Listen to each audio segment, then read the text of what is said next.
அன்பு தமிழ் நெஞ்சங்களுக்கு மெர்சல் கெலாட்டாவின் அன்பு வணக்கம். வாங்க இன்றைய காணொளி இதோ.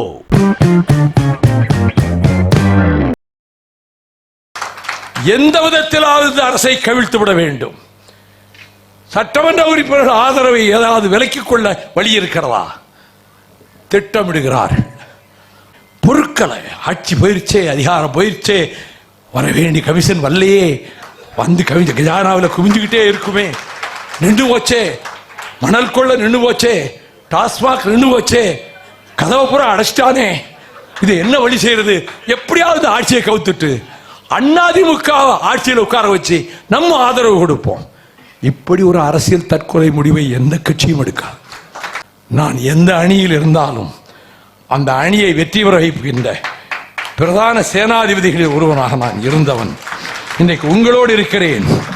உங்கள் அரசுக்கு ஆபத்து விளைவிக்க எவர் முயன்றாலும் அதை தடுக்கின்ற போர் வாளாக, கேடயமாக மறுமலர்ச்சி திராவிட முன்னேற்ற கழகம் இருக்கும்.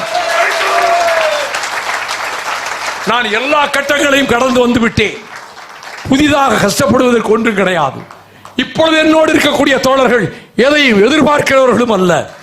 நாங்கள் சேப்பர்ஸ் அண்ட் மைனர்ஸாக இருப்போம். ராணுவம் வருகிற போது முன்னாலே சென்று கண்ணிவெடிகளை அகற்றுகிற கூட்டத்துக்கு பெயர்தான் sappers and miners. MDMK will behave like sappers and miners for Vijay government. நீங்கள் பகல் கனவு காண வேண்டாம். உங்கள் முயற்சிகளை நீங்கள் என்ன முயன்றாலும் சரி, தப்பித்தவரி அப்படி ஒரு நிலைமை ஏற்பட்டால் 180 இடங்களுக்கு குறையாமல் தமிழக வெற்றி கழக அணி கூட்டணி ஜெயிக்கும்.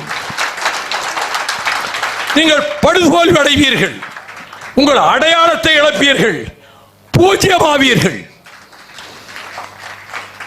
ஆயிரக்கணக்கான கணைகளை தாங்கி, தாக்குதல்களை தாங்கி வைரம் வாய்ந்த நெஞ்சம் வைகோவின் நெஞ்சம். நான் ராணுவம் எதிர்கொண்டு தாக்கிய போது புலிகளால் காப்பாற்றப்பட்டு நூலிழையில் உயிர் பிழைத்து தமிழ்நாட்டுக்கு வந்தவன். மரணத்தை அதன் அருகிலே இருந்து தரிசித்தவன். புதிதாக எனக்கு எந்த கஷ்டம் வர வேண்டியதில்லை. இப்பொழுது நாங்கள் இணைந்திருக்கிறோம். இந்த அரசுக்கு அரணாக பக்கபலமாக இருப்போம்.